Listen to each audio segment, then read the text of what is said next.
Assalamualaikum warahmatullahi wabarakatuh. Alhamdulillahirrabbilalamin. Apa kabar anak-anak Ustadz yang soleh dan solehah?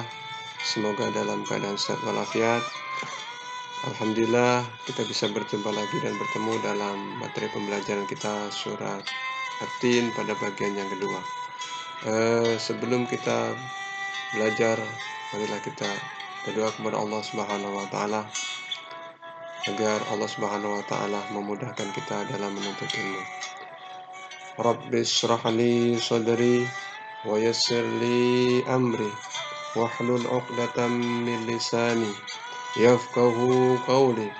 Rabbi zidni ilma warzuqni fahma. Amin ya rabbal alamin. Semoga doa kita diijabah oleh Allah Subhanahu wa taala. Anak Ustadz yang soleh dan soleha, anak-anak hebat, tujuan pembelajaran kita pada kali ini adalah siswa mampu memahami isi kandungan surat At-Tin. Anak-anak Ustadz yang soleh dan soleha, kita akan membahas tentang makna surat At-Tin. Nama At-Tin diambil dari kata At-Tin pada ayat yang pertama, yaitu Wat-Tini Waz-Zaitun. Surat At-Tin termasuk golongan surat Makkiyah. Surat At-Tin merupakan surah yang ke-95 dalam Al-Quran dari 114 surat. Dan kemudian juga surat At-Tin menjelaskan bahwa manusia merupakan makhluk yang terbaik jasmani dan rohaninya, atau makhluk yang paling sempurna. Ayat yang pertama dari surat At-Tin adalah Wat-Tini Waz-Zaitun, demi buah tin dan buah zaitun. Di dalam ayat ini Allah Subhanahu wa taala bersumpah dengan tin dan zaitun, yaitu semacam buah-buahan untuk dimakan manusia. Kemudian di ayat yang kedua surat At-Tin adalah Waturi Sinin, yang artinya demi gunung Sinai. Di dalam ayat tersebut Allah juga bersumpah dengan gunung Sinai atau gunung Tursina, karena di gunung itulah Allah Subhanahu wa taala menurunkan wahyu kepada Nabi Musa alaihissalam. Ketika itu Allah Subhanahu wa taala menurunkan kitab Taurat untuk menjadi pedoman hidup bagi kaum Nabi Musa alaihissalam.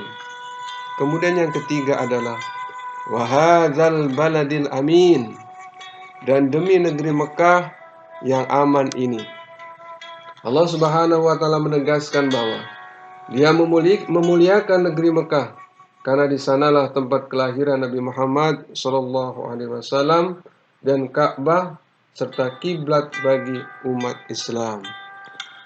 Kemudian ayat yang keempat adalah laqad khalaqnal insana fi ahsani taqwim.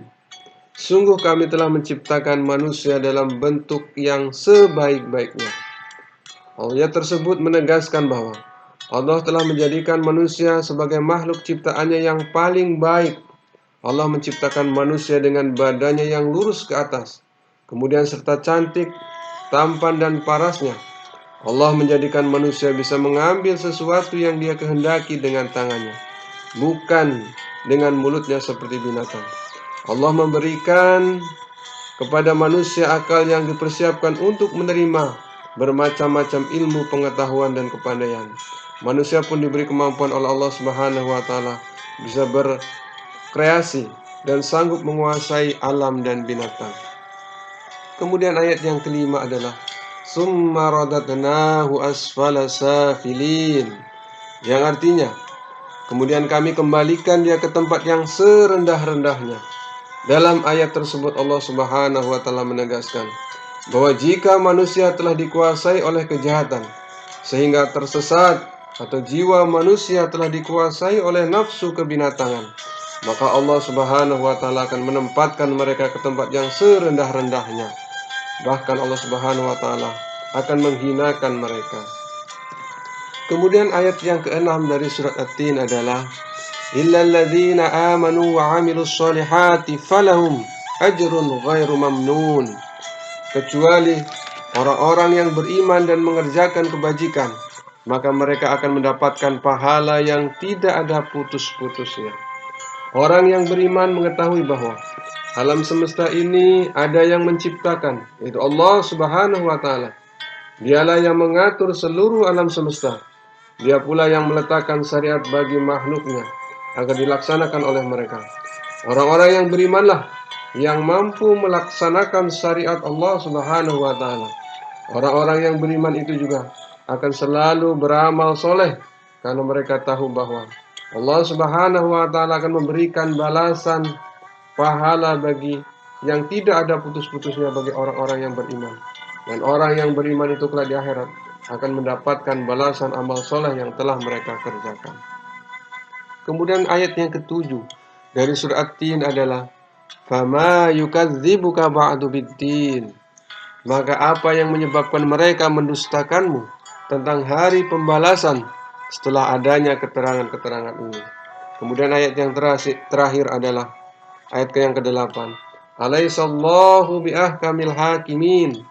Bukankah Allah hakim yang paling adil? Dalam ayat tersebut Allah menegaskan dengan sebuah pertanyaan. Bukankah Allah hakim yang paling adil?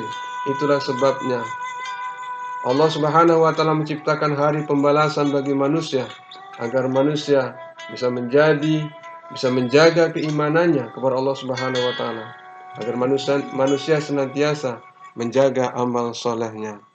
Anak-anak Ustadz yang soleh dan solehah, kemudian kita lanjutkan adalah perilaku yang mencerminkan isi dari kandungan surat At-Tin. Yang pertama adalah belajar dengan tekun. Karena belajar dengan tekun merupakan salah satu bentuk tanggung jawab seorang pelajar. Kemudian yang kedua adalah hormat dan patuh kepada kedua orang tua. Di antara perilaku hormat dan patuh kepada orang tua yaitu dengan mendengarkan nasihat-nasihat dari orang tua. Kemudian yang ketiga, membuang sampah pada tempatnya. Selalu menjaga kebersihan dengan membuang sampah pada tempatnya. Karena kebersihan merupakan bagian dari iman kita kepada Allah Subhanahu wa Ta'ala. Kemudian yang terakhir contoh dari perilaku yang mencerminkan isi kandungan surat At-Tin adalah berbagi dengan sesama. Itulah 4 contoh perilaku yang mencerminkan isi kandungan dari surat At-Tin.